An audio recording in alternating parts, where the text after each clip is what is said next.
Right. Boom. Sesebenza manje. Okay, namhlanje sisebenza ku 6 TSI 1.2. Le misfire la. And then we sokusiba lo msindo this side. Ku timing chain. So ngizosebenza i-stethoscope sami lapha. Ukuthi ngale ukuthi umsindo lo uvela ngaphi. Right.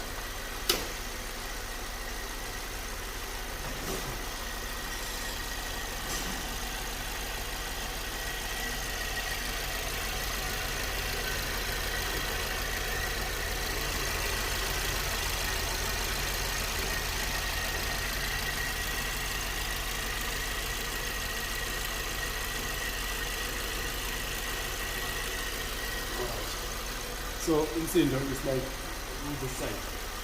For sure, the timing chain is now stretched. So uzomele siyidilize sisiphe straight timing.